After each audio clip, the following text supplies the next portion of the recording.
سود کھانے والوں کی جماعت، چغلی خوروں کی جماعت، تو ایک ایک عمل کے اعتبار سے لوگوں کی مختلف جماعتیں ہوں گی اور اللہ تعالیٰ ان تمام کو نکالے گا۔ یومئذ یصدر الناس اشتاتا، اس روز لوگ مختلف جماعتوں میں باہر نکلیں گے۔ لیروا اعمالهم، کیوں نکلیں گے؟ تاکہ ان کو ان کے اعمال دکھائے جائیں۔ تم نے کیا کیا، ہم نے کیا کیا، ان تمام کو ہمارے سامنے جو ہے پیش کر دیا جائے۔ گویا ہمارا ریکارڈ، ہماری فلم جو ہے وہاں چلا دی جائے گی ہمارے سامنے، ہم دیکھ کے تعجب کریں گے، ما لہذا الکتاب لا یغادر صغیرۃ ولا کبیرۃ، اس نام عمل کو کیا ہو گیا؟ یہ نہ تو چھوٹے عمل کو چھوڑا ہے، نہ تو بڑے عمل کو چھوڑا ہے، الا احصاها، سب کو محفوظ کر لیا ہے۔ تعجب سے ہم کہیں گے کہ میں نے تو یہ سوچا بھی نہیں کہ یہ بھی ہمارا نوٹ ہوگا، یہ بھی عمل۔ بزرگ اور دوستو، ہم چھوٹا سا چھوٹا گناہ کر دیتے ہیں اور ہمیں احساس بھی نہیں ہوتا، پرواہ نہیں ہوتی ہم کتنا گناہ کر رہے ہیں، لیکن وہ بھی نوٹ ہوتا ہے، وہ بھی ریکارڈ ہوتا ہے۔ تو ہماری ریکارڈ کی ہوئی فلم جو ہے وہاں چلا دی جائے گی اور دیکھ کے ہم حیران پریشان ہوں گے، کیا ہو گیا کہ ہمارا ایک ایک عمل محفوظ ہو گیا۔ وَوَجَدُوا مَا عَمِلُوا حَاضِرًا، جو کچھ عمل کیے ہوں گے سب کو موجود پائے۔ اس کے بعد اللہ تعالیٰ فرماتے ہیں فَمَن يَعْمَلْ مِثْقَالَ ذَرَّةٍ خَيْرًا يَرَهُ، جو بھی شخص ذرہ برابر، رائی کے دانے کے برابر کی نیکی کا کام کیا ہوگا، وہ اس کا ثمرہ، اس کا نتیجہ وہاں دیکھے گا۔ کسی بھی نیک کام کو، یہ تو چھوٹا کام ہے، بول کے نہیں چھوڑنا ہے۔ جیسے ایک چھوٹی سی سورت ہے سورہ اخلاص، بس ایک ہی لین کی سورت ہے، اسے چھوٹا سمجھ کے نہیں چھوڑنا ہے۔ اگر پڑھنے کا ارادہ ہوا تو فوراً پڑھ لینا چاہیے، نیکی کرنے کا موقع ملے تو فوراً کر دینا چاہیے۔ اللہ کے نبی صلی اللہ علیہ وسلم نے ایک حدیث میں فرمایا لا تحقرن من المعروف شیئا، کسی بھی نیک کام کو ہرگز حقیر مت سمجھو، کسی بھی نیک کام کو ہرگز معمولی مت سمجھو۔ ولو ان تلقى اخاك بوجه طليق، اگرچہ تم اپنے بھائی سے بشاشت کے ساتھ ملنے کا موقع ہی تمہیں کیوں نہ ملے، وہ بھی کرو۔ بشاشت کے ساتھ، ہسمکھ چہرے کے ساتھ اپنے مسلمان بھائی سے ملنا، یہ بھی ایک نیکی ہے۔ یہ نیکی کرنے کا بھی موقع ملے تو فوراً کرو، اسے اس موقع کو غنیمت جانو، اس موقع کو ہاتھ سے مت چھوڑو۔ بزرگ اور دوستو، لہذا نیکی کا موقع کوئی بھی اگر ہمیں ملے تو فوراً اسے کرنا چاہیے۔ اس کے مقابلے میں کسی بھی گناہ کو معمولی نہیں سمجھنا، حقیر نہیں سمجھنا، بلکہ اس سے بھی بچنا۔ اس کے بارے میں بھی حدیث میں اللہ کے نبی نے فرمایا ایاکم ومحقرات الذنوب، چھوٹے چھوٹے گناہوں سے بچو، معمولی گناہوں سے بچو۔ فَإِنَّهُنَّ يَجْتَمِعْنَ عَلَى الرَّجُلِ حَتَّى يُهْلِكْنَهُ، یہ چھوٹے چھوٹے گناہ آدمی کے لیے جمع ہو جائیں گے یہاں تک کہ سب مل کے اسے ہلاک و برباد کر دیں۔ پھر اس کے بعد اللہ کے نبی صلی اللہ علیہ وسلم نے ایک مثال دی، ایک جماعت سفر میں جا رہی تھی، ایک جگہ جا کے انہوں نے پڑاؤ ڈالا، کھانا پکانے کی ضرورت ہوئی، تو ایک ایک آدمی ایک ایک طرف چلا گیا لکڑیاں جمع کرنے کے لیے، یہ گیا یہ 2 لکڑی لایا، وہ 2 لکڑی لایا، وہ 2 گاڑی لایا، یہ 2 گاڑی لایا۔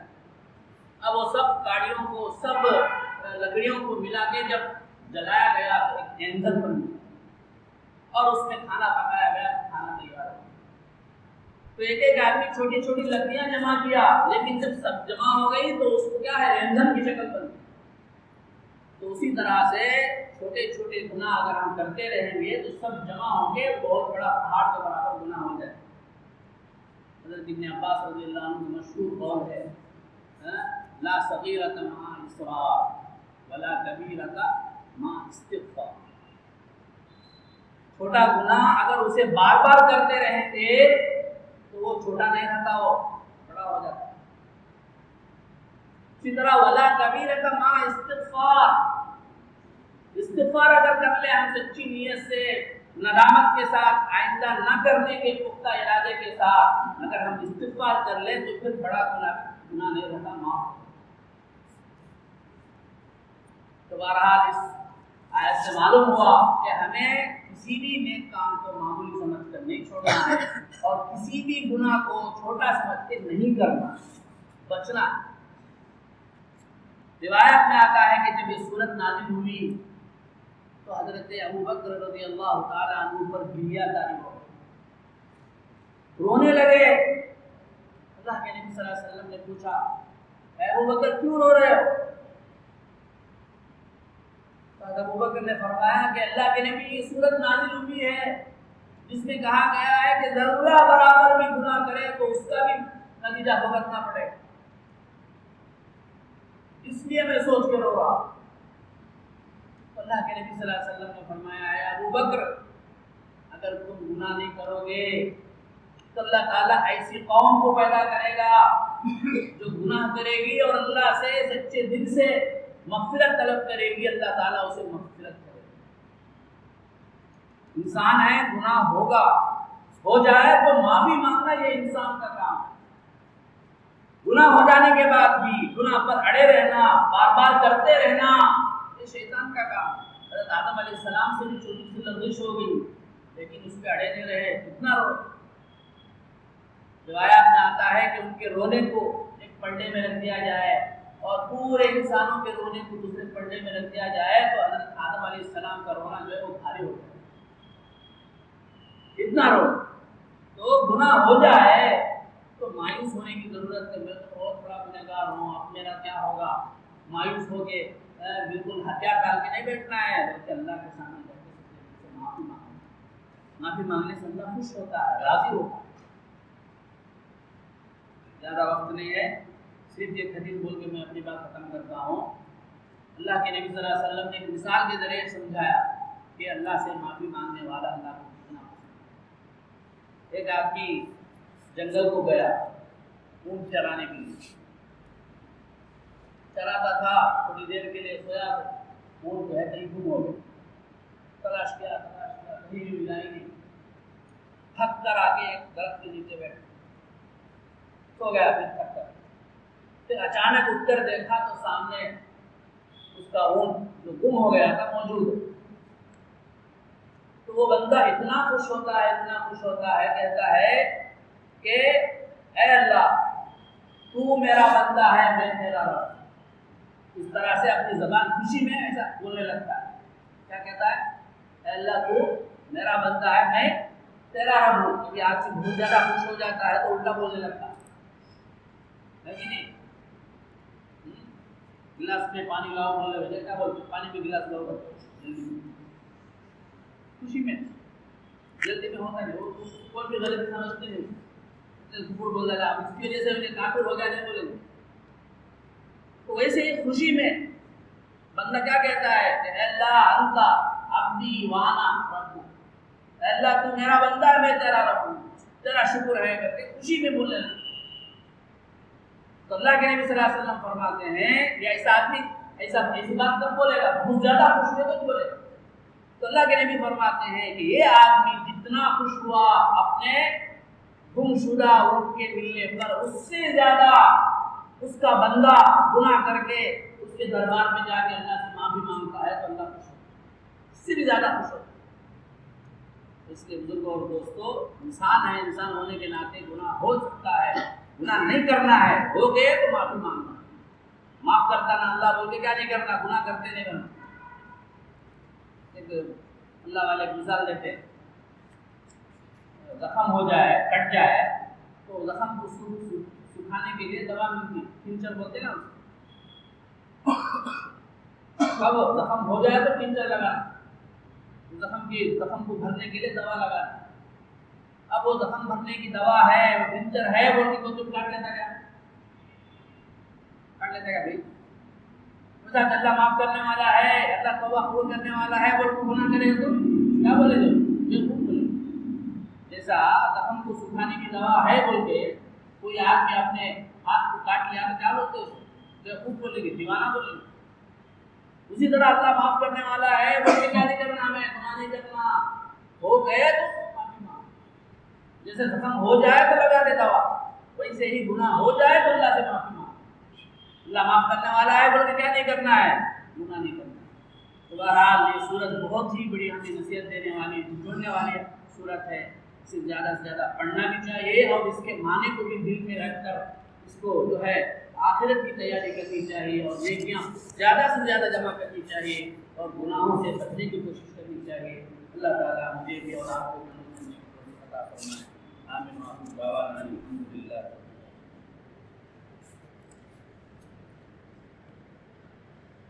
الحمدللہ۔